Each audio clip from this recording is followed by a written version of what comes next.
ಶಿವಮೊಗ್ಗದ ಮಾರಿ ಜಾತ್ರೆಗೋಸ್ಕರ ಶಿವಮೊಗ್ಗದ ಗೋಪಾಳದ ರಂಗನಾಥ ಬಡಾವಣೆಯಲ್ಲಿ ಆದಿರಂಗನಾಥ ಸ್ವಾಮಿ ದೇವರ ಸನ್ನಿಧಿಯ ಪಕ್ಕದಲ್ಲಿ ಶ್ರೀ ಶನೀಶ್ವರ ಯುವಕ ಸಂಘದವರು ಅದ್ಭುತವಾದಂಥ 2 ಕುರಿಗಳನ್ನ ಬಹುಮಾನವಾಗಿ ಇಟ್ಟಿದ್ದಾರೆ, 3 ಹುಂಜಗಳನ್ನು ಬಹುಮಾನವಾಗಿ ಇಟ್ಟಿದ್ದಾರೆ. ಅದ್ಭುತವಾಗಿದೆ ನೋಡಿ. ನಮ್ಮ ಶಿವಮೊಗ್ಗ. ಹಲೋ ಎಸ್ ನಮಸ್ಕಾರ, ನಾನು ಶಿವಮೊಗ್ಗ ವಿರೂಪಾಕ್ಷ ಮಾತನಾಡ್ತಾ ಇದ್ದೀನಿ ನೋಡಿ. ಶನೀಶ್ವರ ಯುವಕ ಸಂಘದವರು ಶಿವಮೊಗ್ಗದ ಗೋಪಾಳದಲ್ಲಿರ್ತಕ್ಕಂಥ ರಂಗನಾಥ ಬಡಾವಣೆಯಲ್ಲಿ ಕುರಿಯನ್ನು ಬಹುಮಾನವಾಗಿ ಇಟ್ಟಿದ್ದಾರೆ. 3 ನಾಟಿ ಕೋಳಿನ ಇಟ್ಟಿದ್ದಾರೆ. ಹಬ್ಬಬ್ಬಬ್ಬಬ್ಬ ಏನ್ರಿ ಅದೃಷ್ಟ! ಶ್ರೀ ಶನೀಶ್ವರ ಯುವಕ ಸಂಘದವರು 100 ರೂಪಾಯಿಗೆ 2 ಕುರಿ ಇಟ್ಟಿದ್ದಾರೆ. ಹಬ್ಬ 3 ನಾಟಿ ಕೋಳಿನ ಕೊಡ್ತಾರಂತೆ. ಬಹುಮಾನ ಗೆಲ್ಲೋದನ್ನು ಮರಿಬೇಡಿ.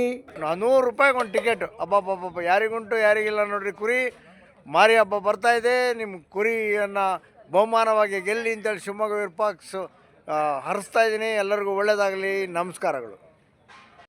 100 ರೂಪಾಯಿ ಕೊಟ್ಟು ಒಂದು ಟಿಕೆಟ್ ತಗೊಳ್ಳಿ, ಅದೃಷ್ಟವನ್ನು ಪರೀಕ್ಷೆ ಮಾಡ್ಕೊಳ್ಳಿ, ಮಾರಿ ಹಬ್ಬಕ್ಕೆ ಬಾಡ್ಬಿಟ್ಟು ಮಾಡ್ಕೊಳ್ಳಿ. ನಮಸ್ಕಾರ.